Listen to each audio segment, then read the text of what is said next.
यहाँ ज्यादातर लोग गृहस्थी बैठे हुए हैं जो 25 से 50 वर्ष तक की आयु में माना जाता है। गृहस्थ जीवन को सफल करने के लिए आपको मुख्य रूप से 2 काम करने होते हैं। वैसे गृहस्थ के लिए काम और अर्थ 2 चीजें दी जाती हैं, शास्त्रों में आता है, यानी संतान पैदा करना और अर्थोपार्जन करना। ये मूल काम है गृहस्थी के लिए, अर्थोपार्जन और संतान। अर्थोपार्जन के लिए अर्थोपार्जन किस उद्देश्य से कमा रहे हैं ये थोड़ा सा समझना होगा। तो अर्थोपार्जन जो हम करते हैं, धन जो हम कमाते हैं, वह अर्थ हमारे लिए क्या क्या देता है, ऐसा एक वेद में मंत्र आता है। इंद्रम श्रेष्ठानि द्रवणानि गृही चित्तिम दक्षसु सुभगत्वमस्मे पोषम रयिणाम अरिष्टिम तनुनाम स्वात्मानम वाचः सुदनत्वम आहना। इसमें गृहस्थी प्रार्थना करता है, वैसी प्रार्थना करता है, हे इंद्र ऐश्वर्यशाली भगवान, तुम मुझे श्रेष्ठ धन दीजिए, बहुत धन दीजिए। फिर आप धन का करोगे क्या? तो कहा है चित्तिम दक्षस्व, यानी मेरे चित्त को दक्ष बनाएगा। मैं उससे विद्या, मैं उससे ज्ञान, मैं उससे चित्त को महान बनाने की तकनीकी सीखूंगा, विद्या सीखूंगा, ज्ञान सीखूंगा, सत्संग करूंगा, उत्तम काम करूंगा जिससे मेरा चित्त शुद्ध हो जाए। और चित्त शुद्ध होने के लिए और भी काम है, लेकिन मूलभूत 5 काम हैं जो आपके चित्त को शुद्ध करते हैं। वो 5 काम अपने घर में गृहस्थी लोगों को रोज करने हैं। एक तो भगवान का भजन करना, दूसरा ये हवन, अभी माननीय कुलश्रेष्ठ जी से आप सुन रहे थे, ये दूसरा हवन प्रतिदिन घर में हो। तीसरा बड़ों का आशीर्वाद लेने की उनकी सेवा, उससे भी चित्त शुद्ध होगा। आप अगर बड़ों की सेवा करते, सास ससुर, आप अपने माता पिता और जो भी दादा दादी आदि पितर हैं, उससे आपका चित्त दक्ष होगा, शुद्ध होगा, पवित्र होगा, अंदर आपको आह्लाद आनंद प्राप्त होगा। और एक है अतिथि सेवा, जो विद्वान उपदेशक संत महात्मा आते हैं, उनके आशीर्वाद, उनके प्रवचन, उनकी सेवा करने से भी चित्त की शुद्धि होती है। तो वो भी आपको करना है अर्थ से, उनको भी दान दक्षिणा भोजन आदि की व्यवस्था करनी है। और एक दान पशु पक्षियों को, कीड़े मकोड़ों को, चींटियों को, दीनहीन लूले लंगड़े अपायस जो अपनी आजीविका नहीं कमा पाते हैं, उनको भी देना, ये अर्थ का प्रयोजन है। इस काम 5 करने से आपका चित्त दक्ष होगा, शुद्ध होगा और पवित्र होगा। चित्तिम दक्षस्व सुभगत्वमस्मे, और भगवान ऐसा धन दो जो मेरे सौभाग्य में वृद्धि करता हो, दुर्भाग्य मेरे जीवन में न लाए। और जो अभी चर्चा सुन रहे थे, बेईमानी से पैसा कमाया जाएगा तो वो दुर्भाग्य लाएगा, और ईमानदारी से कमाया जाएगा तो वो सौभाग्य में वृद्धि करेगा। तो बेईमानी से कौन से स्रोत होते हैं? 3 स्रोतों से धन नहीं कमाना। पहला स्रोत है दूसरे को तकलीफ दे करके धन नहीं कमाना। किसी को दुख और कष्ट हो रहा है और तुम धन कमा रहे हो और वो तिलमिला रहा, परेशान हो रहा है, तो ये धन आपका दुर्भाग्य लाएगा, सौभाग्य पैदा नहीं करेगा। दूसरी बात, छुपा करके धन नहीं कमाना। छुपा के धन कैसा होता है? जैसे 4 भाई हैं और आपस में संगठित होकर के अपार व्यापार खेती करते हैं, और किसी एक भाई पे, बड़े भाई पे पहला सामूहिक पैसा है या जेवरात है, और जब बंटवारा हो तो पहले वाले को तो छुपा लिया जाए और बाकी में से बंटवारा करा लिया जाए। नहीं, जो पहले से है वो सब शामिल करके फिर बंटवारा किया जाए। छुपा करके धन कमाओगे तो भी वो दुर्भाग्य लाएगा, सौभाग्य नहीं। और तीसरी बात है, दुष्ट की संगति से पैसा नहीं कमाना। किसी दुष्ट की, अनैतिक व्यक्ति की संगति से लाखों का फायदा हो रहा हो तो भी उसे सौभाग्य प्राप्त करने वाले को छोड़ देना चाहिए। तो यहाँ का सुभगत्वमस्मे में ऐसा धन चाहिए भगवान जिससे मेरे सौभाग्य में वृद्धि करे। अर्थात श्रेष्ठम इंद्रम श्रेष्ठम द्रवाणी धेयी चित्तिम जक्षस्व सुभगत्वमस्मे पोषम रयिना, यानी धनों की पुष्टि हो, बढ़े, ऐसा धन चाहिए। और मेरी वाणी मधुर बने। कई बार धन आने पर आदमी कर्कश हो जाता है, लोगों को कुछ समझता ही नहीं है। जिनके पास कम धन है, गरीब है, उनको फिर कुछ भी नहीं समझता। नहीं, कितना भी धन आ जाए पर मैं सभी का सम्मान करूं, मेरी वाणी में मधुरता हो। कुल मिलाकर के धन पवित्रता से कमाना, ये गृहस्थी जीवन को सुंदर और सुखद बनाने वाला होता है। एक बात और ध्यान देंगे, अरिष्टिम तनु नाम ये कहा है, मेरा शरीर निरोग रहे। आजकल हम क्या करते हैं, हम 24 घंटे धन धन कमाने में लगे रहते हैं। धन कमाने के साथ में हम अपने को रोगी कर लेते हैं। इतना कमाते हैं कि शरीर को रोगी कर लेते हैं, फिर उस कमाए हुए धन को शरीर को स्वस्थ करने में खर्च कर देते हैं। तो क्या फायदा किया? इसलिए हमारी दिनचर्या बनी रहे, यानी सोने के समय सोना चाहिए, व्यायाम के समय व्यायाम, भगवान के भजन के समय भजन करें, हवन के समय हवन करें, भोजन के समय भोजन करें। जो समय है उसका पूरा, और पूरे समय कोई धन कमाने में जो लगाएगा वो पहले शरीर को रोगी करेगा, फिर शरीर को स्वस्थ करने में उस पैसे को गमाएगा, तो उसने कोई फायदा नहीं उठाया। अरिष्टिम तनुना, मेरा शरीर निरोग रहे, ऐसा मुझे धन चाहिए। कुल मिलाकर के धन कमाओ लेकिन पवित्रता से, तब घर धन्य होता है। एक चीज जो मुख्य काम है गृहस्थी का, वो है उत्तम संतान पैदा करना। जो सबसे बड़ा काम है गृहस्थी के लिए, वो है सुंदर प्रजा। जब विवाह हुआ था वर और वधू का, सप्तपदी जब उन्होंने की, 7 पग दोनों मिलकर बढ़ा रहे थे ईशान कोण की तरफ, 5वां पग बढ़ाते हुए उन्होंने कहा था प्रजाभ्य पंचपदी होगा। आज से हम दोनों गृहस्थी हो गए हैं, हमें सुंदर प्रजा पैदा करने के लिए ये कदम बढ़ा रहे। प्रजा कहते हैं प्रकर्षण जायते इति प्रजा, जो उत्तमता लिए होती है, जो महानता लिए हुए होती है, उसको प्रजा कहते हैं। हमारे जो बच्चे होते हैं उनको लगभग हम 4 नामों से पुकारते रहते हैं। एक तो पुत्र पुत्री कहते हैं, एक संतान कह देते हैं, एक हम औलाद कह देते हैं, लड़का लड़की भी कह देते हैं। आपके यहाँ तो मोड़ा मोड़ी कहते हैं, पर हमारे उधर लड़का लड़की कहते हैं। तो लड़का लड़की कौन से हैं? जो लड़के पैदा हुए, लड़के पढ़ने जावे, लड़के भाइयों से लड़े, बहन से लड़े, घर में लड़े, पड़ोसी से लड़े, वो है लड़का और लड़की। और औलाद कौन सी होती है? और लाद, जो घर पर संकट लादता चला जावे। ये निपटारा किया, वो दूसरा संकट ले आया, वो तीसरा संकट ले आया, उसको औलाद कहते हैं। और संतान किसको कहते हैं? सम धन तान, तान माने फैलाना, सम माने मर्यादाओं को। जो घर के आदर्श हैं उनको विस्तृत करता है, फैलाता है, आगे बढ़ाता है।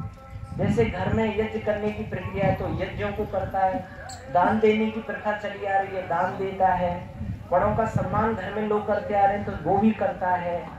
अर्थात जो अच्छे कार्य हमारे घरों में होते हैं उनको बच्चा आगे बढ़ाता है, बेटी आगे बढ़ाती है, उसको संतान कहते हैं। और पुत्र किसे कहते हैं? पुत्री किसे कहते हैं? पुन नाम नरकस्मात् त्रायते पितरं सुतैति पुत्रः, अर्थात जो अपने पितरों के माता पिता, दादा दादी, ताऊ ताई, चाचा चाची, जो बड़े लोग हैं, पितर संज्ञा में कौन आते हैं?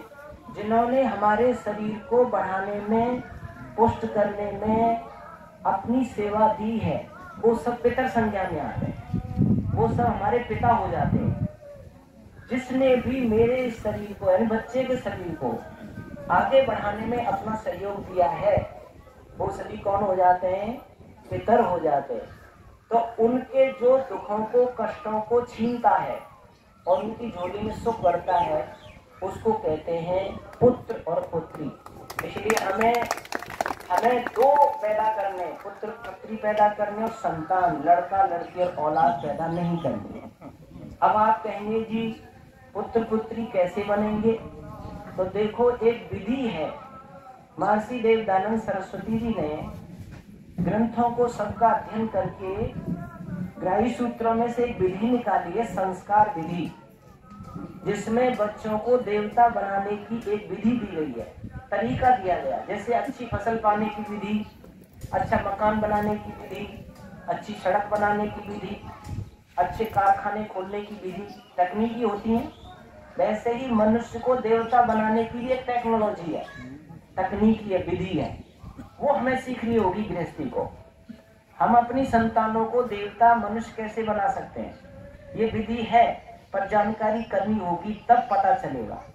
तो एक पुस्तक है संस्कार विधि। सभी पढ़े लिखे भाई बहनों को वो संस्कार विधि अपने घर में जरूर रखनी चाहिए। अगर आप अपने बच्चों को देवता बनाना चाहते हो, मनुष्य बनाना चाहते हो, तो संस्कार विधि का अध्ययन जरूर करना, यहाँ से खरीद के ले जाना। और जो नव विवाहित, अब ये बूढ़ी बड़ी है तो निकल गई गृहस्थ से, पर जिनके नवीन विवाह होने वाले हैं और गृहस्थी बनने वाले हैं, या अभी बच्चे नहीं हुए और गृहस्थी हो गए हैं, उनको उसका अध्ययन जरूर करना चाहिए। उसमें 16 संस्कार दिए हुए हैं। संस्कार कहते हैं संस्कारात् गुणांतराधानम् उच्यते। गुणों का आधान करना, किसी चीज में गुणों को भर देना और दोषों को निकाल देना संस्कार कहलाता है। जैसे मकान को लीप पोत कर संस्कारित कर देते हैं, सुंदर बना देते हैं। घर को आप पोंछा वोंछा दे के साफ सुथरा करके सुंदर बना देते हैं। भोजन में हींग का, जीरे का, घी का तड़का देकर सुंदर बना देते हैं। वस्त्रों को साफ करके नीम दे के प्रेस व्रेस करके सुंदर बना देते हैं। कोई एक लकड़ी है, खाती को दी जाए, 50 रुपए की कीमत की है, और खाती इसमें से काट छांट करके कुर्सी बना देता है, और वही कुर्सी 500 रुपए की बिकती है। तो उसी लकड़ी को संस्कारित कर दिया खाती ने, गलत लकड़ी निकाल दी, अच्छी में से कुर्सी बना दी, उपयोगी बना दिया, और कीमत भी बढ़ गई। वैसे ही मानव को भी संस्कार किया जाता है। तो वो कितने संस्कार हैं? 16 संस्कार है। गर्भाधान, पुंसवन, सीमंतोलयन, जातकर्म, नामकरण, निष्क्रमण, अन्नप्राशन, चूड़ाकर्म, कर्णवेद, उपनयन, वेदारंभ, समावर्तन, विवाह संस्कार, वानप्रस्थ, संन्यास और अंतिम संस्कार। ये 16 संस्कार हैं। सबसे पहले संस्कार माँ के गर्भ में शुरू होता है। ध्यान देंगे, या माताएं बहनें बैठी हैं, इसलिए मैंने आज ये शुरू कर दिया है। माननीय डॉक्टर साहब भी उस दिन कह रहे थे देवखेड़ा वाले कि आप कोई दृष्टांत देते हो, उसको सुनाना। तो मैंने कहा माताएं बहनें होंगी तब मैं ये प्रकरण शुरू करूंगा। तो आज थोड़ी माताएं दिखी हैं, तो ध्यान से सुनना माताओं बहनों, आपकी जिम्मेवारी बहुत है। मानव निर्माण में 70% आपका अधिकार और आधार होता है। 30% पुरुष का होता है, 70% माताओं का होता है। अगर माताएं सजग हो जाएं तो हमारे देश में आज भी मनुष्य और देवता पैदा होंगे। आपके घर के बच्चे आप जैसा चाहें वैसा बना सकती हैं। ये ताकत आपको भगवान ने दी है, पर उस ताकत को आप समझ नहीं पा रही हैं, क्योंकि वो विद्या आपको पढ़ने को नहीं मिली है, तो आपने योग्यता समझ नहीं रखी है। तो इसको आप थोड़ा सा यह समझें। बच्चे को सुंदर बनाने के लिए गर्भ में प्रक्रिया शुरू हो जाती है। अभी सुबह एक चर्चा चल रही थी हमारी, भाई कॉलोनी के हैं, कि गर्भ में अभिमन्यु को और चक्रव्यूह वेदन की शिक्षा मिल गई थी। यानी कि सुमित्रा को अर्जुन चक्रव्यूह भेदने की बात कर रहे थे, तब तक सुमित्रा जग रही थी, ये सुना है आपने। और जब वो लौटने की बात करने लगे तो उसको नींद आ गई। तो अभिमन्यु गर्भ में ही और चक्रव्यूह वेदन की शिक्षा सीख गया था, पर लौटने की नहीं सीख पाया। वैसे ये किंवदंती है, कहावत है। गर्भ में शिक्षा शरीर की, गर्भ में संस्कार शरीर का होता है, चित्त पर संस्कारों का नहीं होता है। देखो, माँ के गर्भ में बलवान, पुष्ट और शरीर बिल्कुल निरोग, ऐसा बच्चा आप पैदा कर सकते हो। गर्भ में बॉडी रथ जिसमें हम बैठे, कल्पना करो मस्तिष्क विकृत है और इसमें ज्ञानी आत्मा बैठा है, तो वो काम कुछ नहीं ले सकता। कल्पना करो लूला लंगड़ा हाथ पैर आ गया और ज्ञानी आत्मा बैठा है, तो क्या काम कर पाएगा। कल्पना करो आंख सही नहीं आई, सुनने की शक्ति नहीं आई, बोलने की शक्ति नहीं आई, गर्भ में विकृत हो गया, अंदर फेफड़े कृत लिए हमें कोई कमी आ गई, तो वो आत्मा इस शरीर से रथ से क्या काम कर पाएगा। गर्भ में ऋषि कहते हैं पुंसवन संस्कार आता है। एक माँ गर्भवती होती है, उससे पहले दूसरे महीने में जब पता चल जाता है, पुंसवन कहते हैं शरीर को बलवान बनाने का संस्कार। पहली बार ध्यान देंगे, मैं थोड़ा खुल के ही कहूंगा, जिस समय संतान की इच्छा हो एक बात और ध्यान देंगे यहाँ पे, जैसे अभी कहते हैं पहला बच्चा अभी नहीं और 2 के बाद कभी नहीं, इस नारे को बदलो, पहला अभी अभी और 2 के बाद कभी कभी। विवाह संस्कार के बाद प्रथम बार जब मिलन हो तो वो संतान के लिए होना चाहिए। प्रथम बार बहुत से क्या करते हैं, सालों साल बच्चे पैदा नहीं करते, तो वो रज और वीर उनके निकृष्ट कोटि के हो जाते हैं। अभी ये फसल है और इसमें जो पका हुआ शुद्ध बीज है, पहली बार उपजा हुआ, पहली बार उगा हुआ, उसे फसल में बोगो तो अच्छी फसल पैदा होगी। और एक ही अन्न को बार बार बोते जा रहे हो तो उसकी क्वालिटी में और उसकी गुणवत्ता में उसमें कमी आती चली जाएगी। इसलिए ध्यान दें, पहली बार मिलन होता है उसमें गर्भाधान संस्कार होता है। घर में पहले यज्ञ करें, भगवान से प्रार्थना करें वेद मंत्रों से, एक संस्कार है। अच्छा विद्वान बुलाएं और वहां यज्ञ हो और उसके बाद में वो प्रार्थना करें, भगवान हमें आज उत्तम श्रेष्ठ संतान चाहिए, इसके लिए हम मिलेंगे। और उस दिन उपवास रखना चाहिए, ऋषि ने लिखा है। या 3 दिन रह सकते हो तो बहुत अच्छी बात है, 3 दिन उपवास रहना चाहिए, माता को भी पिता को भी। और उसमें कंद मूल फल दूध केसर आदि डाल करके पिए, इलायची आदि डाल करके पिए, अपने शरीर को और उसको शुद्ध बनाएं, विचारों को शुद्ध बनाएं। और उस समय विवाह के तुरंत बाद 3 दिन उपवास रखें और फिर जिस दिन मिले उस दिन हवन करें दिन में, फिर रात्रि में मिलन करें, भगवान की प्रार्थना करते हुए निश्चित रूप से आपके घर में देव पुरुष पैदा होंगे। बेटी भी आएगी, बेटा भी आएगा, तो देव बन करके आएगा, पहली ही शुरुआत। उसके बाद में जब दूसरा महीना होता है, पता चल जाए कि माँ गर्भवती हो गई, तो एक संस्कार होता है जिसको पुंसवन कहते हैं। उस समय घर में हवन होता है, दोनों यजमान बनते हैं और फिर उस देवी को जो गर्भवती हो गई है उसको फिर सावधानियां बताई जाती हैं। ऋषि ने एक बात कही है, जो माँ गर्भवती हो उस गर्भवती माता के साथ में एक रानी जैसा व्यवहार करना चाहिए। जैसे रानी हो और महाराज हो, सारी प्रजा उनके साथ कैसा व्यवहार करती है, वैसे उस उस माँ को रानी की तरह सम्मान दो। कभी उसे प्रताड़ित मत करो, तेरे पे ये नहीं आता, वो नहीं आता, ये दहेज नहीं लाई, वो नहीं लाई, ऐसा करती है वैसा करती है। उनको एक रानी की तरह सम्मान मिले और अच्छा खान पान मिले उसे। घर के लोगों को दूध नहीं मिल पा रहा हो, उसे दूध, उसको केसर डाल के, इलायची डाल के, सौंठ डाल के, जो भी तरीका हो, कंद मूल फल जूस आप जितना खिलाएं पिलाएं। घर के सभी सदस्यों से सबसे ज्यादा सम्मान जब तक बच्चा पैदा हो उसे दें। अगर माँ प्रताड़ित हो रही है, दुखी हो रही है, ऐसा आता है जो जो अंग गर्भवती माता का प्रताड़ित होता है वह अंग गर्भ शिशु का भी निम्न कोटि का बनता है। अब महाभारत पढ़ें, वहां तो गर्भाधान की ही बात आती है। जिस समय अंबालिका चित्तांगर चित्रवीर खत्म हो गए और वंश डूब रहा था, तो वहां सत्यवती का पहला पुत्र जो व्यास जी कहे गए, वो बुलाए गए नियोग के लिए और अम्बा के पास में गए। जब मिलके आए तो सत्यवती ने पूछा, पुत्र संतान अच्छी होगी, बलिष्ठ और बलवान होगी, लेकिन अंधी पैदा होगी। क्यों होगी? क्योंकि अम्बा ने मेरे को देखकर आंखें मूंद ली थी, तो इसलिए अंधा पैदा होगा। और दूसरी बार गए तो वो पीली पड़ गई अंबिका, तो कहा बच्चा तो विद्वान और ये होगा, लेकिन पांडु रोग से पीड़ित होगा। कहने का मतलब ये है, इतना तक फर्क पड़ता है, इतना तक संस्कार का फर्क पड़ता है। तो उस समय ऋषि भी बहुत अच्छे संस्कार की आप पढ़ेंगे, बहुत प्रसन्न मुद्रा में हो, एक दूसरे की तरफ नजरें हो, पता नहीं बहुत अच्छी अच्छी बातें दी हुई हैं, आप उसको जरूर पढ़ें। मैं सारी बातें यहाँ नहीं कह सकता हूँ। तो कहने का मतलब वो 2 महीने पर फिर उसका ये संस्कार हो, उसको खान पान अच्छा दिया जाए। फिर चौथे से 8वें महीने में एक सीमंतोलन संस्कार होता है। उस समय सिर को उन्नयन करने का संस्कार, यानी चौथे महीने के बाद गर्भ में सिर बनना शुरू हो जाता है। और ये सिर शरीर का कंप्यूटर है, ब्राह्मण है। ये सही बन गया तो जीवन उसका धन्य हो गया, और ये विकृत हो गया तो ये बॉडी कोई काम की नहीं होगी।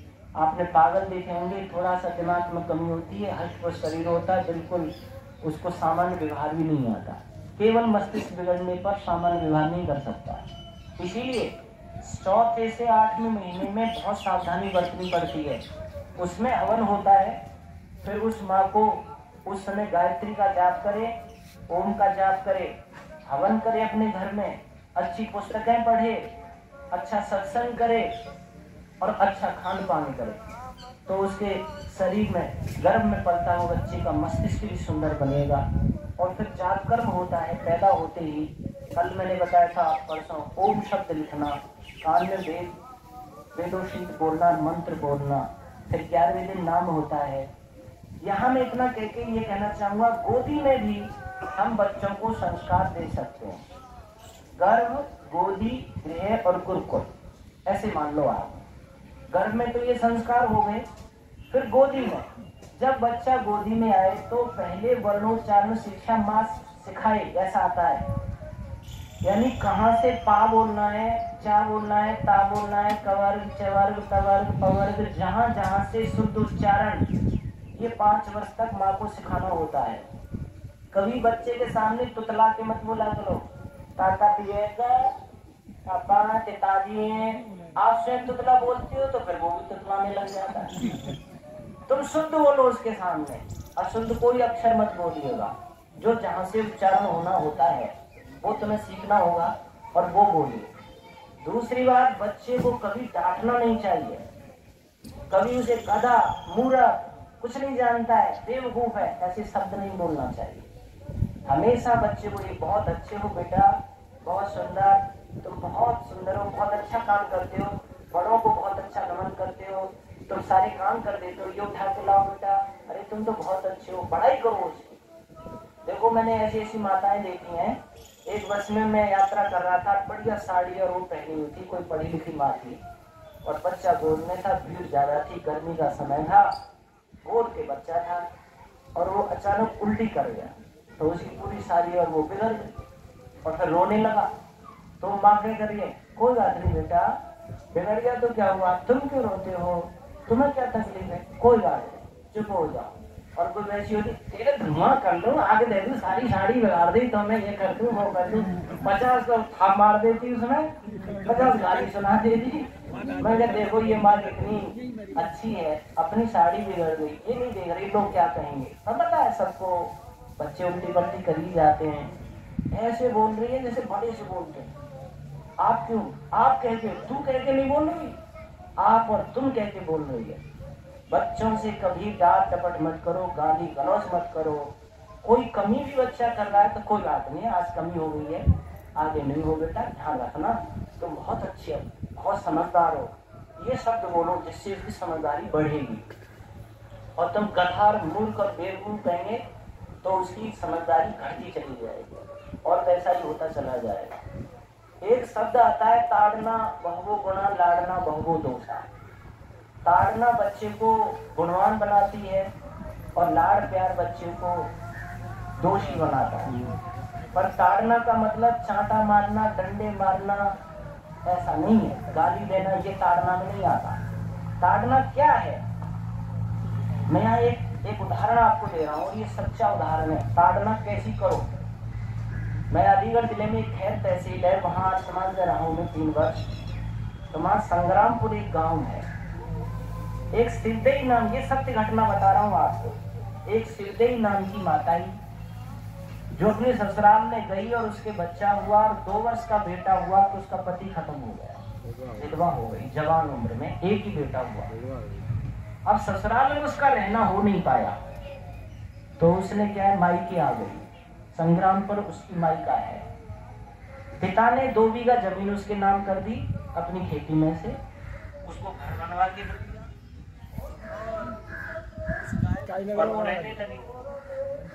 एक दिन क्या होता है, उसका बेटा एक बगीचे से करौंदे तोड़ कर ले आया, 4-5 और साथी थे। उसमें वो अपनी माँ को बुआ कहता था, क्योंकि मामा के बच्चे बुआ कहते थे तो उसको भी आदत बुआ कहने की पड़ गई। तो उसने आके झोली में से कहा, बुआ में करौंदे लाया। कहाँ से लाया बेटा? कि बगीचे से तोड़ के लाया हो। कि बगीचे वाले से, मालिक से पूछ करके लाए हो?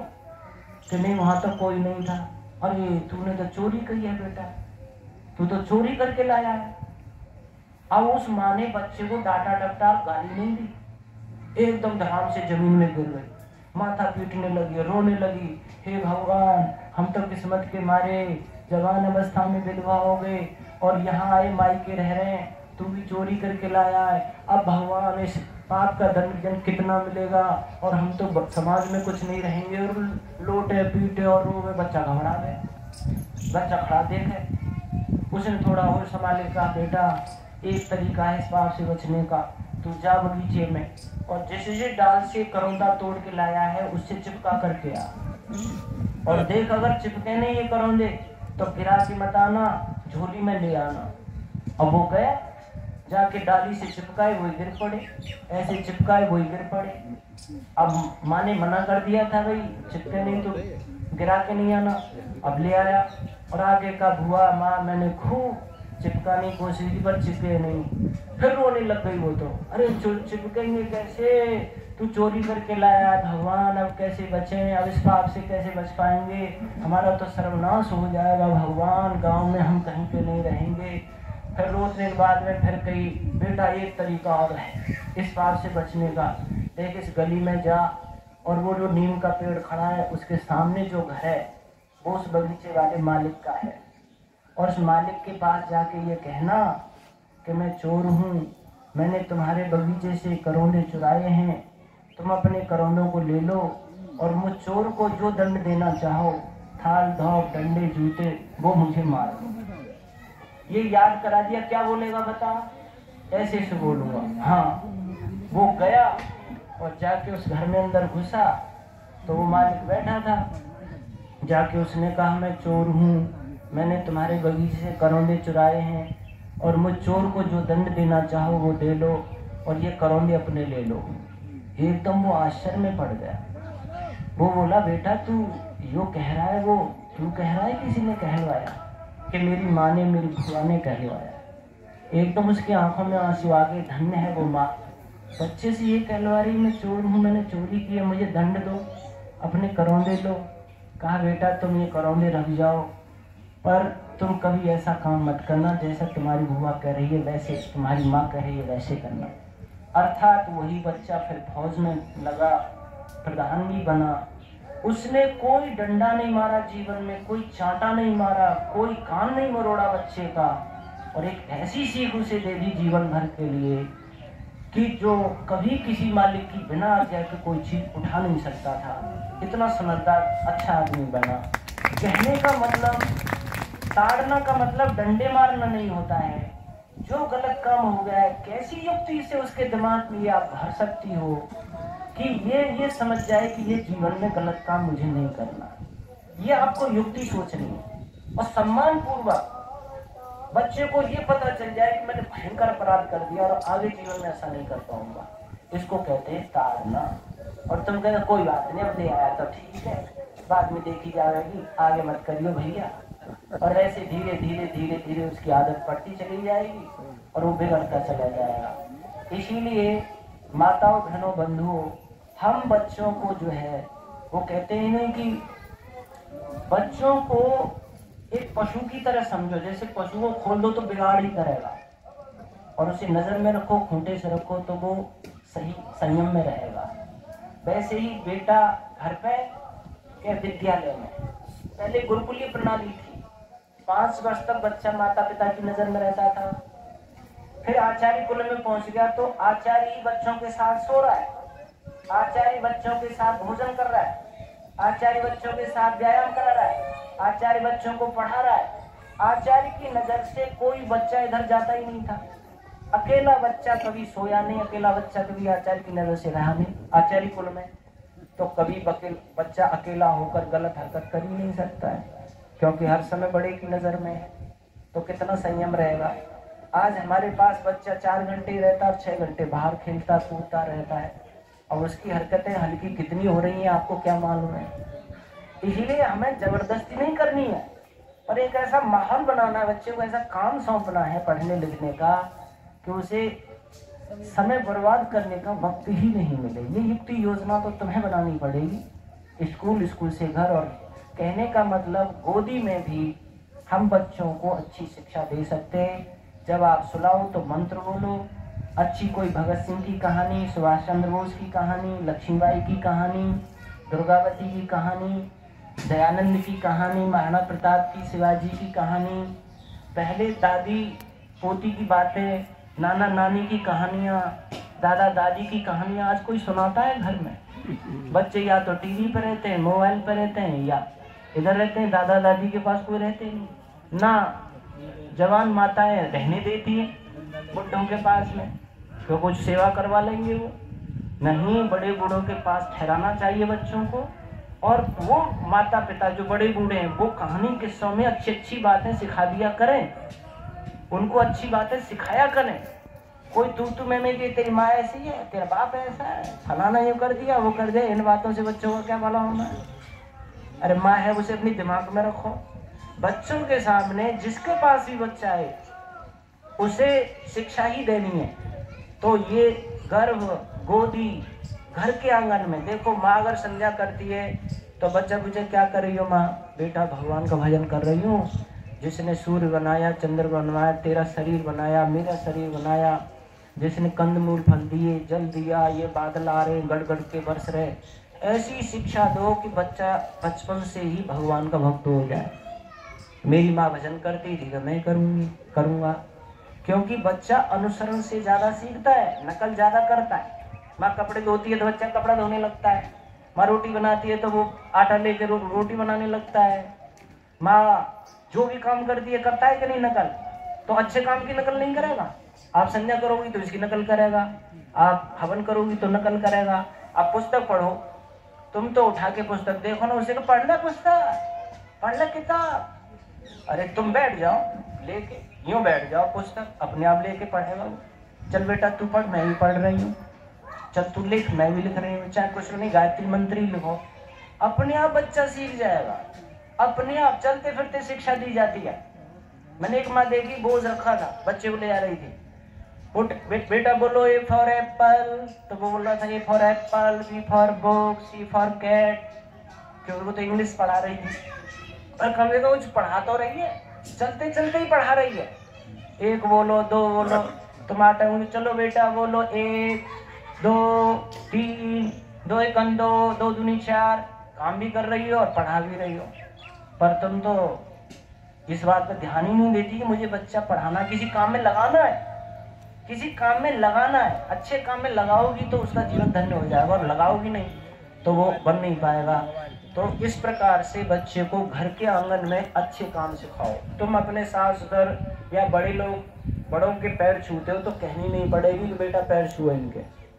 घर की परंपरा देखेगा, सब छूते हैं बड़ों के पैर, सब आशीर्वाद देगा, आयुष्मान भव, विद्वान भव, ईमानदार बनो, धर्मात्मा बनो, ये शब्द सुनेगा रोज। बच्चे को आप रोज कहोगे विद्वान बनो, सत्यवादी बनो, धर्मात्मा बनो, ईमानदार बनो, ये रोज कहो। जब भी पैर छुए आशीर्वाद दो, दिन में 10 बार दो। विज्ञापन गलत होते हैं और यूं सामान बिकता है लोगों का। तुम अच्छे ऐड करना शुरू करो बच्चों के सामने। इसीलिए गृहस्थ जीवन सफल करने के लिए मुख्य रूप से संतान को उत्तम, श्रेष्ठ और महान बनाना, ये हमारे जीवन का सबसे बड़ा काम है। और एक बात बताएं, अगर हल्की संतान पैदा हो गई तो घर गृहस्थी को पाप लगता है। उस पाप से बचने याद में हमने तो कोई पाप ही नहीं किया। ये सबसे बड़ा पाप है कि बच्चा हमारा खराब रास्ते पर चला गया, बच्ची हमारी सही नहीं बन पाई। इससे बड़ा गृहस्थी और पाप क्या हो सकता है?